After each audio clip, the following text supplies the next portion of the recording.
Get to the church blind! Get to the church blind! Go! Now! I'm Pete Mitchell, and he's Peyton Jones, and you're listening to Hardcore Church Planning, the companion podcast to the Church Planner Podcast and Church Planner Magazine. Each week, we'll bring you interviews from planners who are in the trenches making it happen right now. These active church planners bear it all, share their successes, their failures, and what they'd wish they'd known when they were first starting out. Listen in to discover how God is working in their church plant.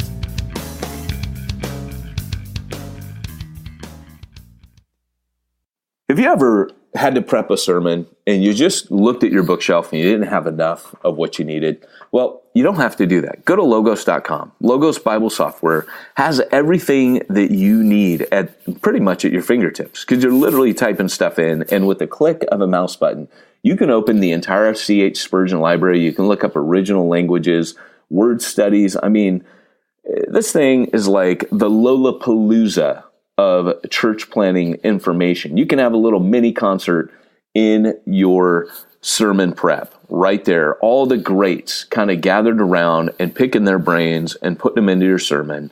And you want to check out logosbiblesoftware.com. They'll actually make you look smarter than you actually are. Hey, church planner, welcome back to Hardcore Church Planning. This is Peyton Jones. I am my solo host and my co-host. Me and myself lead this. And I have a guest, though. And my guest today is Mark Randall. And let me introduce Mark to you. I didn't know who Mark was until very recently. He reached out to us over at Bible Inner Circle, and he has come into some bivocational church planning goodness. He is the director of R&D, that stands for Research and Development for Athletes in Action. As you know, we've got a changing culture, and because of that, Mark, and because of the work that he's done and the things that he's discovered, was put in charge of R&D to help fund church planters and missionaries into the future. So, Dan, welcome to Hardcore. Yeah, thanks, Peyton. Thanks for having me. It's nice to get to talk to you, and looking forward to seeing what we can help others with. Yeah, man. Well, as we were talking, I think I could have geeked out with you on this stuff for quite a while, and then it was like, hey, we need to do this. I'm going to hit a record button and we're going to get this thing going, because otherwise me and you are just going to keep talking about all this rad stuff and no one's going to hear it. So yeah, give me a little bit. First off, first question we like to ask, very briefly, how you came to Christ. Just helps us get to know you. And then we want to hear about what you've been up to and how you got called on to mission. So tell us how you came to know Jesus. Yeah, I grew up in Richmond, Virginia, but a non-church family, just kind of typical family, and didn't know anything at all about Christianity, about Jesus, anything like that. And somehow, it seemed like there was a church on every corner in Richmond, but I just didn't understand, never even asked about it. So I headed off to the University of Virginia just to pursue getting a good degree and hopefully making a lot of money. And that was just pretty much my whole worldview. And my roommate filled out one of those little freshman surveys, and somebody at Campus Crusade for Christ, the mission organization, came by my dorm room to follow up my roommate. And he was talking with these two guys, and they were talking about Jesus and God loves you and man being sinful and separated, and you can accept Christ as your Savior and Lord. And I'm overhearing this conversation, and I said, "Hey, what are you guys talking about?" So they came over and shared the little 4 Spiritual Laws booklet with me, and I said, "So this is Christianity?" And they're like, "Yeah, in a nutshell." And I go, "Wow, this is crazy. I can't believe this. Never heard of this stuff." And so they said, "Well, if you ever have questions, feel free to ask." So I would ask them questions as the weeks went by. I'd see them in the dorms, walking around, talking to people. And spring break rolled around, and I got a free trip, one of these package deals where you have the bus and the hotel, and through a service club I was in. And so I'm down there having a good time, partying it up. And Campus Crusade goes down there for spring break beach evangelism, where they just go out and randomly meet people on the beach. Well, I was out at a party on a Wednesday night, came home to the hotel, and I ran into these two students out on the pool, and we started talking, and then the police came out and said, "Hey, break up this party." So I said goodbye. Within 15 minutes later, there's a party going on in one of the hotel rooms, and I get invited by my roommates to come on down there. So I go on down there. These two students, I see them again that I'd met at the pool, and they see me. I'm sitting over by the air conditioner, and they come into the party and they see me, and they make a beeline for me, and they go, "Hey, we're here with Campus Crusade for Christ spring break, and we're talking to people about their faith and just asking them questions, and would you be open to talking?" And I'm like, yeah, I know these two guys back at the University of Virginia. Where are you guys from? "Oh, we're from Duke University." "Oh, cool." And so, "Hey, have you ever seen this little book and the 4 spiritual laws?" And I'm like, "Yeah, I've seen that." And they say, "Would you like to go through it again?" And I said, "Sure." So they're flipping the pages, telling me about God loving me, I'm being sinful and separated. And in my mind, I started thinking, why have I not accepted this? I don't understand it fully, but I don't know why I'm not accepting it. And so in my mind, I kind of tuned them out, and I'm thinking, and I kind of came to the conclusion, man, I should accept this. And at that moment, they stopped and they go, "It seems like you're agreeing with us. What's keeping you from receiving Christ as your Savior and Lord?" And I said, "I don't have any more reasons."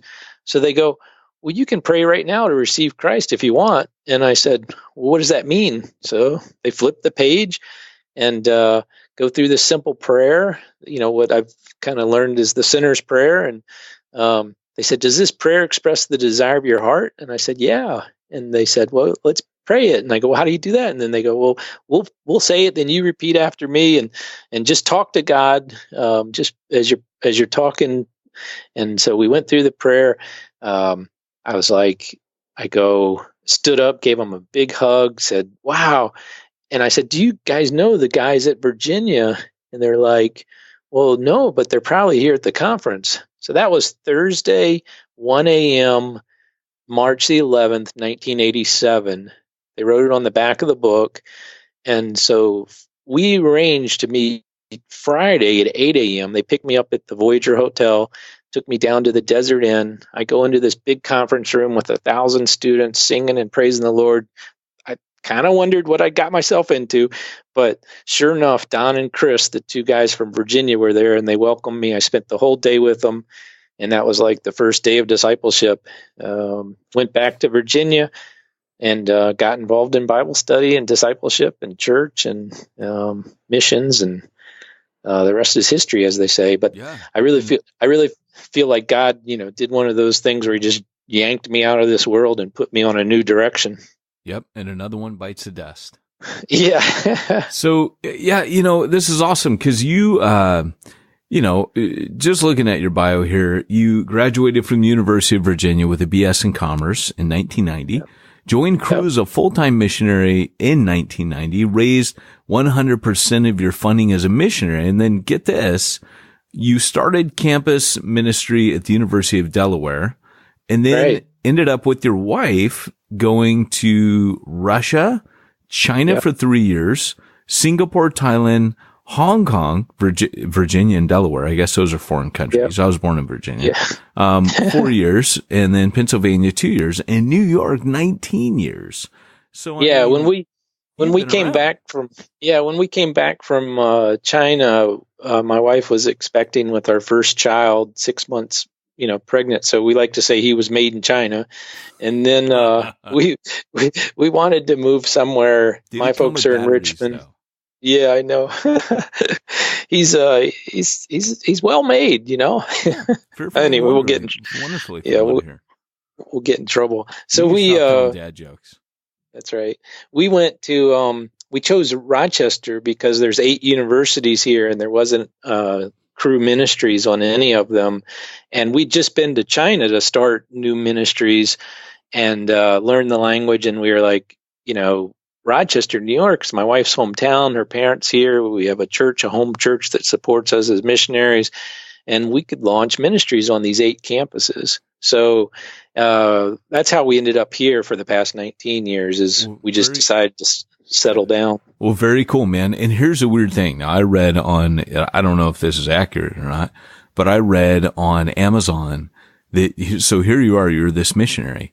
But if I read Amazon comments correctly, you're a millionaire at the same time. And so here's the thing.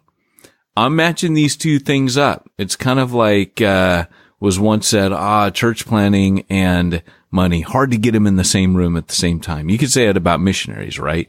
Because so many people just don't like to fundraise. But here you are, you've been in ministry almost all your life. And yet, according to your book, How to Talk to a Millionaire, or How to Ask a Millionaire for Money, which is on Amazon.com, right, as your first book, you've raised over $5 million in funding, but I can't say stumbled into something, but you knew that there was a better way for missionaries, particularly bivocational missionaries, to fund themselves than just living off the cheap and scrounging to get by. I want to hear that story. Tell us, because this is what people have come here to hear, is you've tapped into something, Mark, that was revolutionary for you and potentially revolutionary for everyone listening today. What happened? Yeah. So, being with the business degree background, I've always, wanted to be faithful with whatever resources God gave me. And, we give 10%, we invest 30%, and we live off of 60% of our budget. So I always tell people it's not how much money you earn, it's how much you spend. If you earn $1 million a year and you spend $1 million a year, you're going to have zero at the end of the year. If I earn, $60,000 a year and I spend give 6,000 and spend, 60% of that and save and invest 30% at the end of the year, I'm going to have more than the millionaire. So we did that faithfully for all these years. And this is like what you said, I stumbled across something is I wanted to be faithful. And I realized my tithe was always going to be capped at the missionary level income.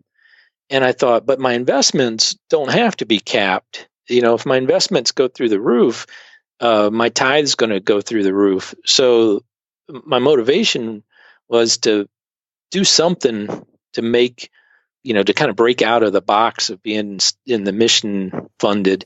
And I did stumble across, I think, a great bivocational solution for missionaries around the world and church planners around the world. And it's multi-unit apartment buildings, high-end multi-unit apartment buildings, something at least grossing in the $200,000 range. And I'm going to probably get into terms that might,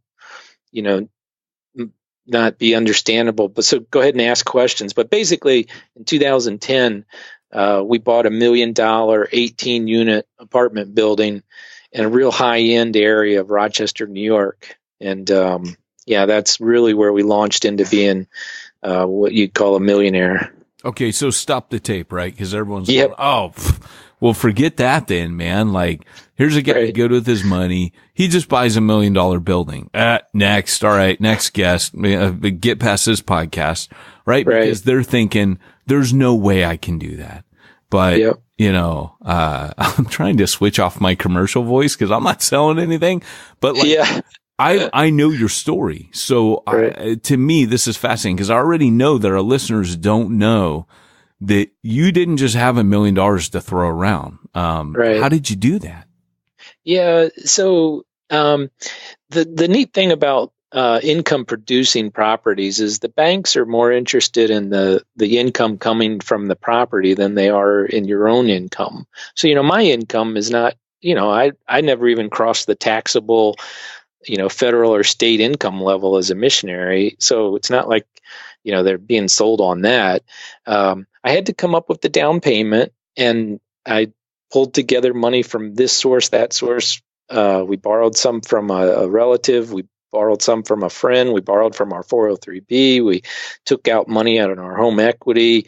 We just scrounged together the money to put as the down payment, but we were able to finance the rest through just a local bank that does commercial loans. So it's very different than a residential loan. So this is considered a commercial loan. And if you find the right property and it's grossing the rents that cover the loan, banks are going to be happy to give you the money. That's cool, man. So you pulled together from various sources, like you said, 403B, borrowing money. You had some savings, and then the bank financed the rest, right? Yep. So, and so how much a year is this property grossing, and how much are you taking home? So you bought this 18 unit apartment building. Correct. And so you're managing the property for 8 hours a week. So it's like a 1 day a week you're working, and you're bringing in how much gross and net from that? Right. So the gross is up to $213,000 a year, and the net is over $100,000 a year. So the net, $100,000, and I keep a work journal, and it takes less than 8 hours a week to manage it. Right. Okay. Awesome. So, I mean, if you could sign up to earn $100,000 a year for 8 hours a week, would you do it? Oh, heck yeah, man. Yeah. Heck yeah. And I think go ahead. To me, it's in our wheelhouse too. It's dealing with people. We can love on people. Most tenants hate their landlord, their property manager, their owner, because they don't do it. They don't do what they say they're going to do. They're unethical. They cheat them. They keep their security deposits. Right. It's in our wheelhouse. We do what we say we're going to do. We take care of people. We fix things when they need fixing. It's a great. I think it's a really perfect fit for what we do. Yeah, man. Big time. It's funny because I got an apartment building right behind my house, and my gears have just been turning. Like, how cool would it be to own the apartment complex behind me? Because I'm in a beach neighborhood now. That property is going to be more than probably what you're talking here. Just sure. It's Carlsbad, California. It's right by the beach, but I mean, I'm just thinking, man, there's already so much ministry opportunity just from being those guys' neighbors, but what you're talking about there, I mean, it's huge. And the financing, I was just reading another report about, seller financing as an option, where you find an owner of a building that's had it for 10, 15, 20 years. And, he's ready to get out of it, and you get it from being you get the seller to finance the sale to you. Wow. Does that make sense? Yeah, absolutely. My mom bought a house that way years ago. She actually found the guy who was moving to Germany. And he financed it for her. He was well off, and she bought it from him off of his financing. Yeah. So I have a building right next to me that's where my build 18 unit is, and it's 22 units. It's kind of like a sister building, and the guy is in his 60s. He's owned it for 30 some odd years, and I've been talking to him already about doing a seller finance deal, because I think it's a great deal for everyone. He gets a monthly payment, just like he's the bank, basically. Right. Very cool. Well, man, that's amazing. So really, if you were to give people kind of like a one to, the first couple steps to this, what would be your kind of summary? Like, hey, you want to do this? Really what you're doing is you're using real estate wisely to create income for yourself, to free you up to do mission. And this is what I always like to talk about, that it's maximum income, it's maximum exposure to people, and it's minimum time investment. So you're literally, you're doing all the things I learned to do 17 years as a bivocational church planner, but I never would have ever thought of doing it like this. Like this would have Right. never occurred to me. Give us like the 5 easy dance steps, just in summary of how to get started. And then I want to talk after that about something you started up to help others. Sure. Yeah. I mean, I guess perspective is you got to start by faith and asking for the Lord's favor as well. If you're going to do something big and different and break out of the box of the norm, as missionaries, we live off of donations and completely 100%. You raise it, you get paid. You don't raise it, you don't get paid. And we're balancing on a one-legged stool. And so coming out with something radically different, like this, you got to, by faith, pursue it and have the Lord's favor be upon you. And so it's just the vision to do something different. I think you gotta get to the point where you're like, I'm just not going to keep doing the same thing and getting the same results. It's, what do they call that? Insanity, right? Expecting different results and doing the same thing. Mm-hmm. So it was a big step. It was a big risk, but I remember the day we went into closing and there's like 2 feet of paperwork that we're signing through, and there's 3 commercial real estate lawyers and, all this legal stuff's going on. And I'm like looking at my wife going, all right, by faith, Right. Scary. It's a whole nother world. Yeah.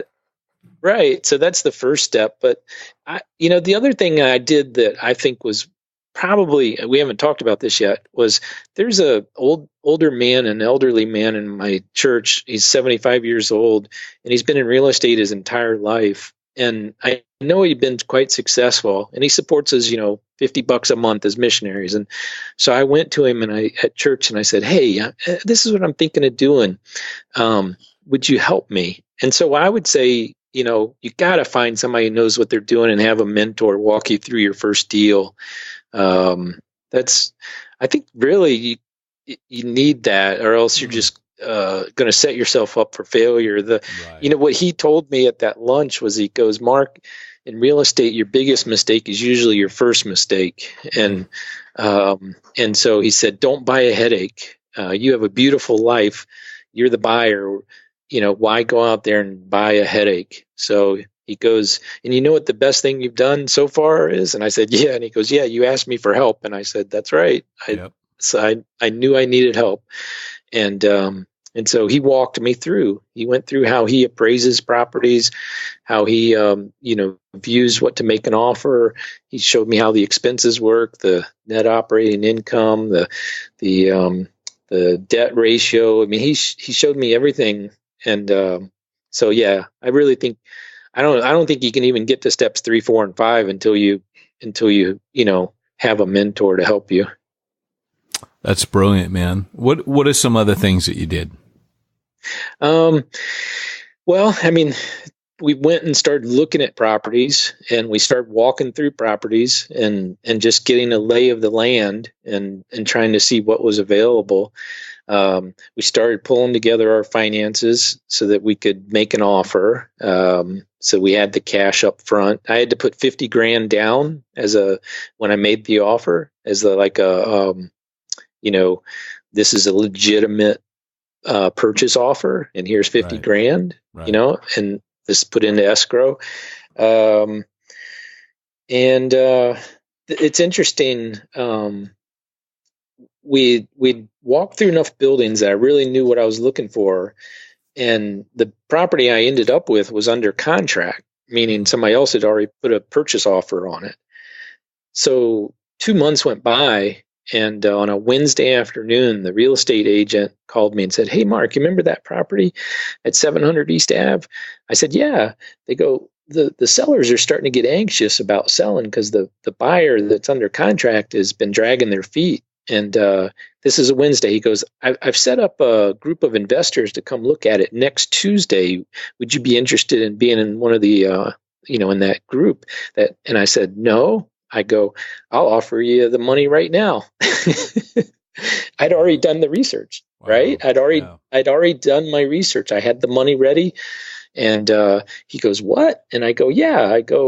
I go, let's get the paperwork drawn up. If the sellers are willing to take me as the new, purchase agreement, I'll put in a purchase agreement right now. So by Friday noon, we had a signed, agreed upon purchase agreement, and the investors that were looking to look at it next Tuesday, they basically had to cancel that showing because I was locked down. And so that's, I guess I'm giving little tips here is like, you do your research, you do your due diligence, you get your money lined up, you're ready, you've walked through properties, you feel confident to make an offer. And then when the opportunity comes up, you pull the trigger quickly. You don't, because somebody else could grab it. Right. Awesome, man. Well, Yeah. Okay. So tell me, in 2018, this year, you launched something called BibleSolutions.com. And that was to help other missionaries, ministers, and church planners learn how to be Bible property managers of high-end multi-unit apartment buildings.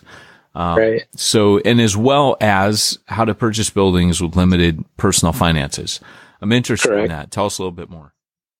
Yeah. So as a part of, wanting to replicate what I've done personally, because I feel like it can be replicated. It's not rocket science. It's quite traditional industry. And, everyone in real estate benefits. I mean, the lawyers get paid, the real estate agents get paid, the property manager gets paid, inspectors get paid, title insurance gets paid. So I realized in this industry, everyone can benefit as transactions happen. Right. So if I can replicate what I've done, finding high end, and we haven't talked about this yet, but high end means the tenants that you're going to go after aren't going to trash the place. They're going to pay their rent on time. And in 8 years, I haven't had to evict a single tenant. So, some of the nightmare stories you hear about tenants being so horrible, that's the difference between, what we might call a slumlord type of situation versus a high-end situation. So just for the sake of making the most amount of money and the least amount of effort, the high end is the way it's got to go. Well, that's a good pro tip, because I think most people would think, oh, we'll start lower because we'll get a cheaper property, and then the headaches are probably there. Exactly. Yeah. I mean, I feel fortunate that God spared me from that route, but that also came from my mentor, where he said, don't buy a headache, because, there are a lot of headaches, the toilets and tenants, they tease, the termites, there's lots of things that can cause headaches when you own it. So my mom used to, she managed a property, for that guy who financed her house. He had a bunch of properties, and she, when he moved overseas, she managed his properties.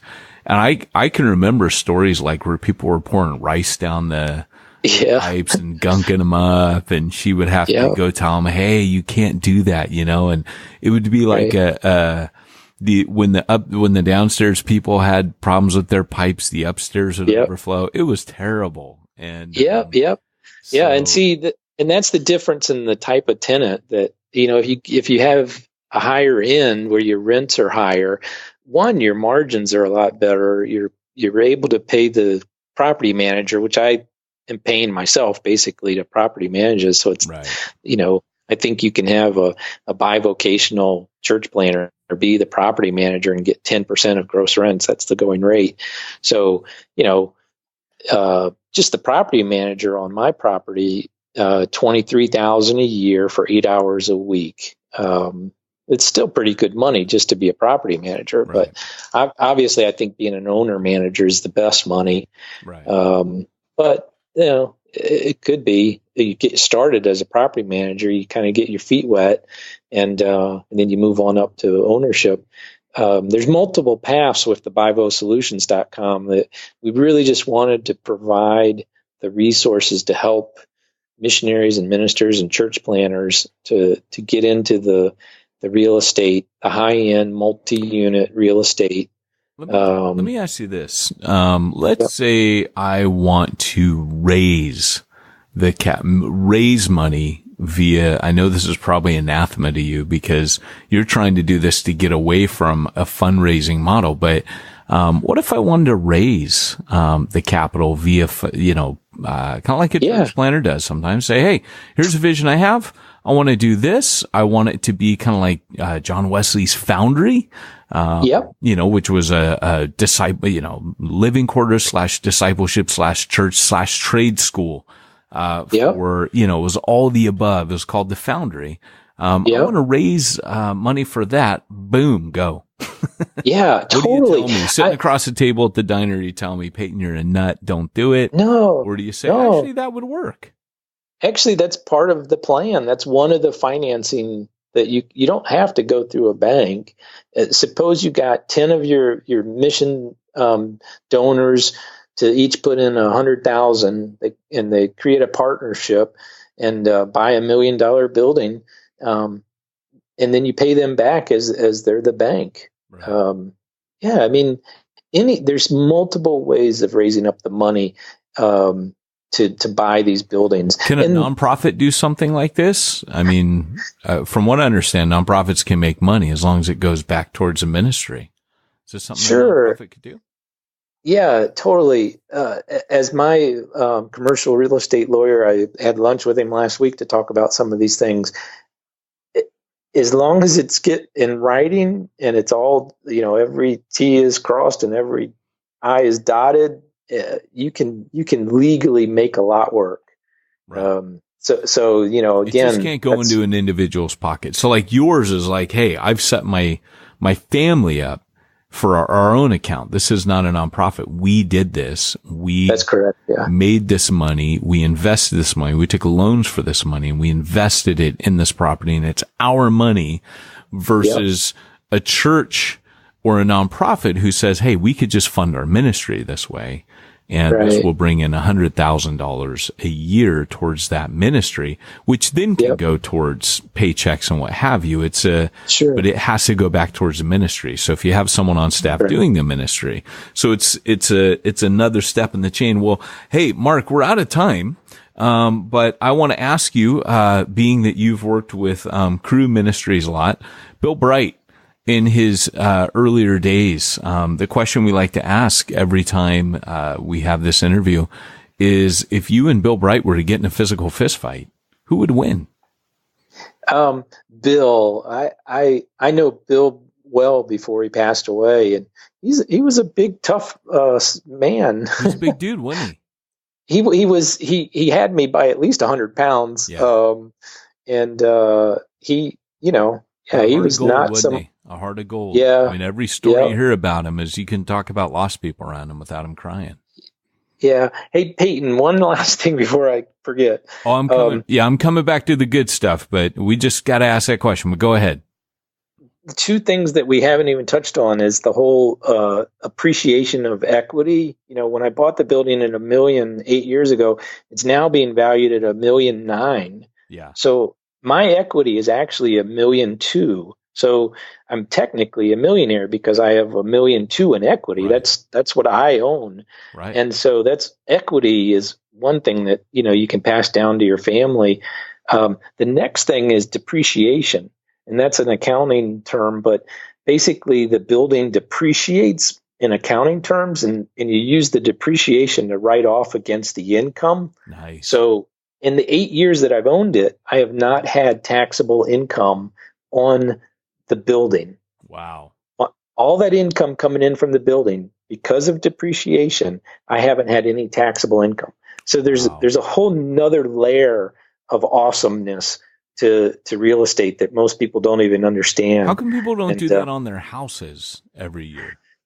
Yeah, the houses are different than houses are different than commercial real estate. Man, that's a really good thing to know. I'll tell you. Yeah. I don't think most people know that. So, you hear the word tax shelter. Yeah. That's what they're talking about. It's like this asset that I own is sheltering me from taxable income because of depreciation. That's amazing, dude. Well, hey, we are seriously out of time, and I'm glad that you let Bill Bright kick your butt, because we ask everyone to fight someone, and your crew connection meant that, we're going to have you take Bill on, but a great man of God. And brother, we appreciate everything that you've contributed towards, missionaries, being yourself a missionary. And then hearing this story, like this is the rags to riches story that you want to hear, because Wesley was good at this kind of stuff, leveraging business for mission. So if you want to get more in touch with Mark, you can reach him at markerandall.com. That's RANDALL, markerandall.com. You can also check out his website, bivosolutions.com. And if you want to take a peek at the little gym of an apartment building he's talking about, you go to 700 East Ave, that's AVE.com, 700 eastave.com. So, thanks for joining us today, and be sure to check out his first book, which was, How to Ask a Millionaire for Money. That's at Amazon.com. Any final words, Mark? Yeah, just thank you, Peyton, for this platform to share this. And I am looking for deal makers, people that are going to help move this forward around the country to help out a lot of people, because, we all need some additional sources of funding as missionaries and ministers. Excellent. Well, hey, get in touch with Mark, guys. Mark, thanks for coming on and helping our church planners, man. Your heart is our heart, and that is to make life easier on these guys who are pretty much willing to risk it all and go anywhere for the kingdom. So, all right. Well, hey, this has been Hardcore Church Planning. Arnold, sign us out. Remember, if you are called to church planting, go hardcore or go home. Hey, I want to give a big shout out to our number one sponsor. They've been with us for years.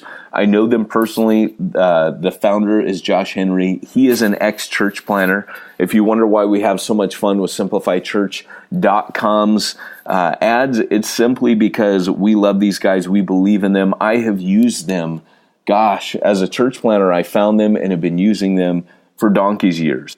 And if you don't know, that means a really long time. So head on over to SimplifyChurch.com. They're going to help you do all the stuff that you need to do, but nobody taught you to do in seminary.